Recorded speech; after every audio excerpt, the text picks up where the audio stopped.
Over a century ago, Oscar Wilde observed the gap between prices and value.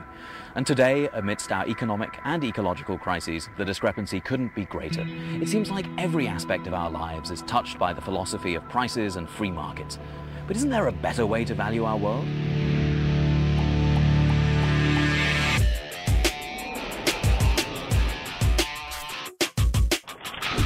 Growing up, my parents had a convenience store, and my favorite thing there was the price gun. Especially when I got to make my own prices. And of course, I knew the exact value of my little brother. As a kid, that was a joke. But given our current crisis, when we see this as more valuable than this, when most people can't afford this, but they call this a value meal, where a tomato farmer gets paid less in a year than a Wall Street banker gets in an hour, it seems as if the joke is on us. So how do we get here? From the 1970s onward, our economy was hijacked by free market fundamentalists whose mantra was greed is good and regulation is bad. But it gets darker still. I encourage you all to go shopping more. We were all along for the ride. We bought, ate, and drove more, and paid for it with debt, diabetes, and pollution. We mortgaged our future and called it freedom.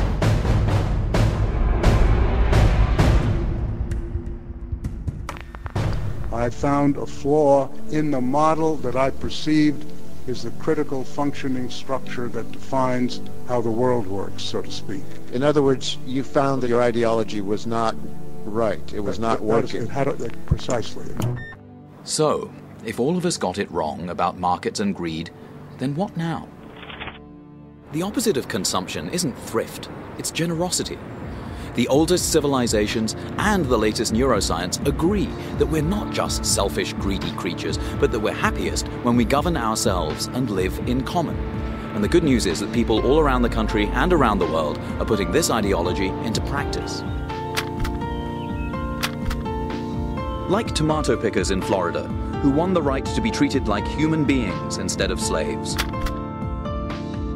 Where the new value meal is local, sustainable, and shared by everyone. These people don't fight markets with more markets. They realize that through real democracy, and not a price gun, we can all learn to value our world anew. The Value of Nothing, and even $14, published by Picador and in bookstores January 2010.